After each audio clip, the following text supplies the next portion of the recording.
Hi dancer friends, my name is Makena Kimani. This is the Kenakona Dance Center and welcome to today's conversation. Joining us is a lovely dancer, Annie from Germany. Thank you for joining us today. Thank you for the invitation. Really excited to be here. And yes, I'm so excited to hear about your story and your dance journey as a professional dancer.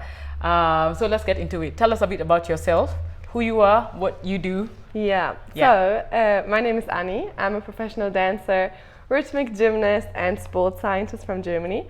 I'm right now still going up and down between Germany and Cape Town because I'm still finishing up my studies there and building my dance career in Kenya as well as in Germany. Okay, cool. So you say rhythmic gymnast. What's the difference between that and like a gymnast?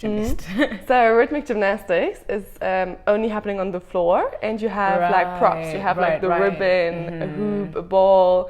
You wear these glittery outfits. As opposed to like the ones with the bars and everything like that. So it's less tumbling, more dancing.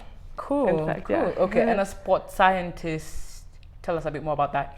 So I study sports science, so the science all around sports. So from anatomy to training science, how to talk in front of people, how to teach classes, how to build a class, how to injury prevention, all these kind of things. And I'm really trying to incorporate that into my classes as well, so that I don't only teach you choreographies, I teach you also skills about your body, how to train healthy, how to improve your fitness. You'll get all that if you join my class. More information coming at the end. But okay, cool. So tell us about that very first time you discovered you loved dancing. Take us back to that moment.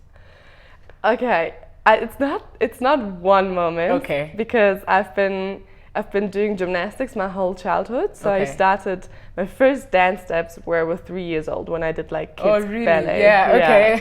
So I did like kids ballet. Then I started gymnastics with 6. I had ballet training my whole life. And then I did like a little bit of hip hop classes when I was 11. Some ballroom classes when I was 16, I think. But I was training 6 times a week at gymnastics, like 3 to 5 hours. So I barely had time to really dive deep into dancing. But it's obviously part of it. So and then when I finished my gymnastic career, when I moved out of my hometown and left my gymnastic club, that's when I was really like, okay, now what am I doing now? Let me explore dancing really to the fullest. And I think that would be the point if you want to have one point. Like once you left gymnastics and you were like, okay. But that time I think I was like 18 years old. Is this the time you also decided to like pursue it professionally, or was it just like, let's just see what it is, and then there's another time where it was like, okay, let's do this professionally? So because I've been doing gymnastics on a high performance level my whole life, I feel like I can't do things half. So I've never done anything. Either do it all the way or don't do it at all. So like it's just like if I start something, I want to go full out and full in, and so that I was never an option to just do it on the side. I was like, if I do this, I want to do it properly. Let me go. Let me try everything. Okay, cool. How are you liking it so far? It's a difficult scene. It's a difficult business because it's so unsteady, and especially with me being active in multiple countries and traveling so much, it's on one side it's a blessing because it's so beautiful to experience these different countries, different cultures, different scenes. But on the other side, it makes it harder because people are so used to you not being there or to you leaving. So they are like, you're not steady at one place, so they can't rely on that you're always there for this and this job. So that makes it more difficult. But it's just a challenge. Okay, I feel like that's the same thing with everything. It's just on a different level. So walk us through your dance journey from when you decided this is it after gymnastics until now. So any training you've experienced, if you went to school for this, and whether you kind of did it 6 times a week like gymnastics. All that stuff.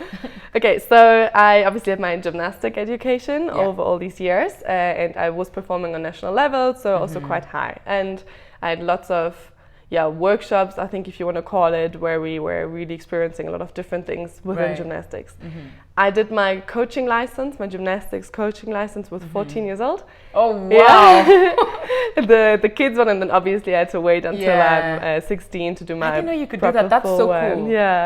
So I had literally, I'm collecting experience and teaching since a very young age. And with that, it wasn't only gymnastic teaching, I was also responsible for all the dance shows, so let's say Christmas shows, any special occasion that came up, the competition routines. I was always the one that felt the most creative, and I really realized like I enjoy the dancing part so much of it. Let me dive deeper into that. And then once I left my gymnastic club and I was done with my school in my hometown in Germany, I decided to go abroad, and I started to work as a dancer and choreographer and fitness instructor in hotels in Greece and in Spain. That's how I was like, dance only, take the gymnastics out of it. And that's where I was really like, okay, wow, I love being on stage. I can do it not only with gymnasts, I can build whole stage shows by myself with a team. That's crazy, and I learned that at a really young age, and I really was like, okay, this is awesome. This is what I want to do. And then I went back home to Germany to study, because my parents said I should study. Tell us about your time in Spain, and you said Greece? Yes. What was that experience like? You said in different hotels, what was that like? Because how many people are you? How many people are in the show? You said you're the one choreographing it and leading everything. What was that experience like for you? It was very intense, because you're doing everything. I think in total we had like 4 or 5 shows that we kept rotating. And I did 2 different hotels. One was a non-seasonal hotel, so an all-year hotel, where it's more established. So you come and the roles are there, you just learn it. You can maybe include some new solos, but it's all about learning what's already there and finding your role in the team. And then the other hotel was a seasonal hotel, so you come all together just before the hotel opens with a team. It's a completely fresh team, and then you build everything from scratch. All together? So we were literally putting out the chairs, building the stage. I was making the costumes by myself. I was cutting the music. I was doing everything. And how long were these shows? Like, I know you said four that you keep switching, but how long was like one show? Was an hour. An hour. Oh gosh. Okay. Non-stop? Non-stop. Wow. Okay. And how did you get these jobs and these opportunities? A friend of mine did it. She was working in a hotel, but she was just joining as a dancer and joining as an entertainer. And then I was like, oh, this is nice. I want to do this too. But I want to do it international. I want to learn more languages and improve my English.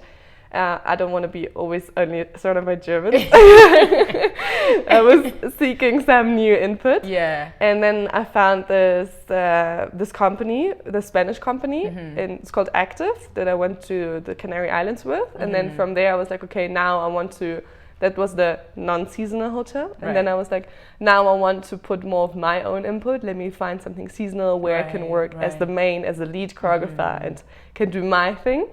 And really challenge my creative genes. My creativity. And I don't actually know how I found it. I think just Googling around, and then I think it was a Swiss company in the end. Okay, cool. So you did this and then you went back home because your parents? Because they were like, okay, at some point you need to study. We didn't send you to school for no reason. And studying in Germany is for free, so it would be stupid of me not to do it, because I had good grades in school. So, and I wanted to as well. I just needed some time to figure out what to study. And then I realized whatever I did, sports and movement is always part of it. And a friend of mine studied sports science, and I was like, okay, cool, let me do this. And I started my studies in sports science, and that's when I moved to Cologne, and Cologne in Germany is a very big scene for dancing. And that's when I started my training in all different styles, where I was like, okay, now cool, I've done the working part, let me now really get all the input. And I trained really broad. So when you did these hotel shows, this was without any like training in school? I had my gymnastics training and my ballet training, my creativity over all these years.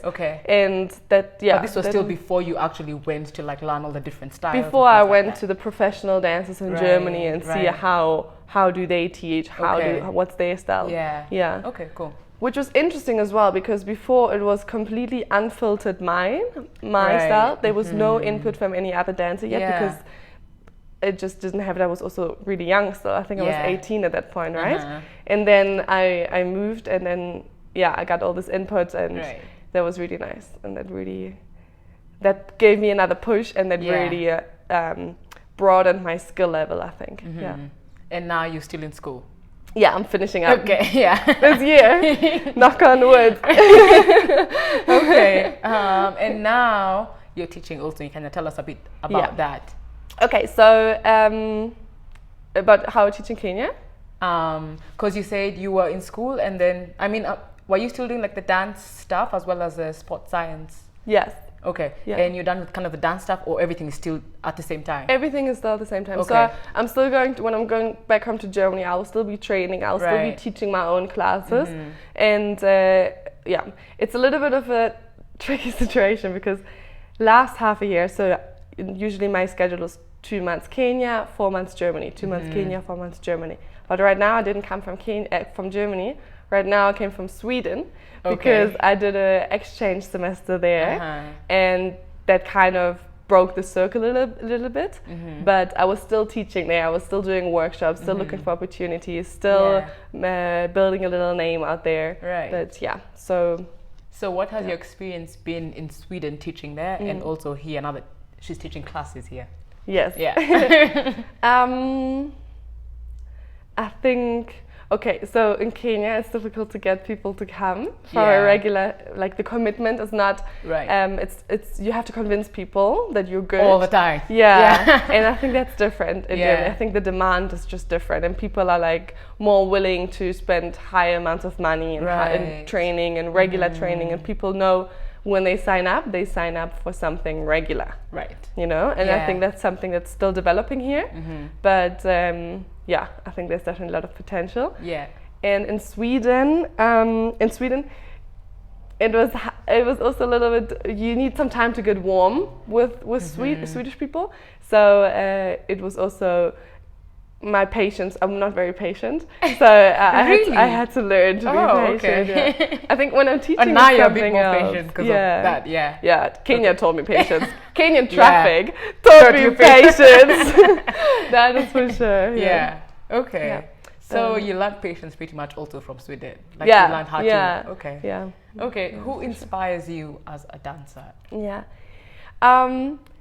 It's not one person. Okay. It's multiple people. It's like, actually, I feel like every class I'm going to, can take something out. And I'm still, I think, even though I'm a professional dancer, even though I'm teaching myself, there's so much I can still learn. So I'm never afraid to take classes. And even if I take classes from people that might be less experienced, first-time class, I feel like there's always something that you can learn, that I can take as an inspiration out of it. You know. Yeah. So it's not one person that I look up to, because I don't want to be like this one other person. You know. I'm taking little bits and pieces from everyone that I like, that inspires me, and bring it back and make it my own. Yeah, I like that answer. Okay. Cool. And I do need to admit, my boyfriend, he's really inspiring me as well to me, and he's helping me and inspiring me so much with this whole business part of dance. Because if you are a dancer, you're not only an athlete, you're also a business woman or a business person. You need to market yourself. You need to manage yourself. All of that, time management, everything. There's so much around it, and he's helping me and inspiring me so much when it comes to that. So cool. What's one of your memorable highlights from your dance journey so far? I'm sure there's a bunch of them, but could you share one with us? There was one specific job I had after COVID, which was, I felt like it was really fitting 100% to me, because it was the combination of dance and gymnastics. And I was performing with other gymnasts, rhythmic gymnasts, and it was so nice to be standing in front of people on the stage again after COVID. And this combination, I felt like that was really a hard job, like everything was fitting perfectly. And another key moment, I think, was actually my first workshop here in Kenya. Oh, really? Yeah, because cool. I was so nervous, you know, because of people not showing up, and what if they don't like it? I know I'm good, but they don't know yet, you know. So obviously you need to start small, you need to start humble. and you were there, and it was so nice. I think was that your first class? Yeah, that was my first with adults. Yeah. Okay. Oh, I didn't know that. Yeah, the heels class, and it was the vibe was so nice. We were all ladies only, and it felt like a big party to me. And I left, and I got back home, and my heart was just so full. Yeah, it was a really good class. Yeah, I think those are two key moments. It's interesting that you say that you were, having this whole conversation with yourself before, like when people show up, and I feel like sometimes people feel like once you get to a certain level in your career, you don't feel that. Yeah, no, you always feel it. No, look at you. Yeah, especially if you come to new places. Especially if you come to new places. Like you can know, I have my client base at home or in a different country, but what about here? Yeah, and it's new and it's something that you also need to be patient with people, because if it is new, they also need time to get used to it and to understand what it's about and all of that. I like that we've said that, because even for the dancers out there, it never stops. It's normal. Self-doubt is real. Yeah, and imposter syndrome. Oh my gosh. Yeah. Anyway, conversation for another day. What's your dream within dance? In general, it's about being established and really having a 1 or 2 or 3 weekly classes, and at the same time have a name and be able to dance on stage and be able to do stage work again, to be the choreographer behind it. That's really something I want to do both. But I don't know where yet. I'm not sure where I'm going to settle. At this point I don't know. There's so many factors playing into it. Maybe it doesn't have to be one place. Maybe I can also. But I'm really dreaming of doing both at the same time. Okay, I like that. That's cool. What's one thing you would tell aspiring professional dancers? Social media is difficult. It's good to get inspiration. Go out there, check your competition, check what's the scene like, where your niche is, but be aware of, like, don't let it diminish your feelings about yourself, right? It's like you will always see people that are better on social media. You will always see people that are faster, cleaner, have nicer videos, better outfits, whatever it is. Look at it, let it inspire you, but take a moment to come back to yourself and be like, okay, where am I? Where do I come from? Where's my position? And don't let that hold you back. Because that's where I find myself sometimes, and it's a very conscious decision to not let that stop you. I like that. And most of us do. Actually, I feel like everyone does. It's just that it's not voiced a lot of the times. You kind of just think you're the only one who's going through that. So thank you for sharing. Thank you so much for sharing your story with us. Yes, thank you for having me.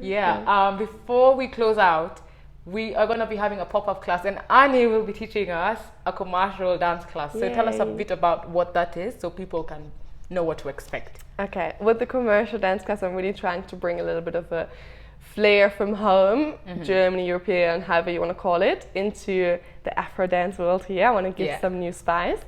And commercial is all about clean execution, high energy, high power movements, looking good as a team, looking perfect in your transitions, movements, everything. So it's kind of like what you think about background dancers on European stages would do. That's kind of the style that commercial is representing, and that I'll be teaching soon. So stay tuned. And would you say like the Super Bowl is kind of that style? Okay. Commercial is a mix of all different styles. So it has hip hop moves. So what you see on TV. It has different moves from different styles combined. But the combination and this whole high execution movement, that's what makes it commercial, right? So yes, it's going to be March 18th. The details will be on our sign up link in our bio and on our Instagram page, our website. All the good stuff will include it. Tell us where we can find you on social media, and if they want to take any other classes of yours, tell them where they can find you. Okay, so you'll find me on Instagram. My Instagram handle is AG_ANNE. And if you want to take some of my classes, I will be teaching this March still in Nairobi. So it will be the next 4 weeks, and it will be heels and contemporary. So just come and follow me on Instagram, send me a DM, watch my stories. There's a WhatsApp group where I'll be posting new events. Just hit me up, and you're all very welcome. All levels, all styles, all ages, all body forms, whatever, you're welcome. Yes. Yeah. So be sure to reach out to her. We'll make sure I include that throughout the entire video. And right now, as she was speaking, I'll probably put her handle. Yes. Thank you again for sharing your story, and thank you guys for watching. If you like this, share, like, comment, subscribe, all that good stuff that people do. And until next time, dancer friends, keep creating and sharing. Bye. Yay. Bye. That was good. Yeah.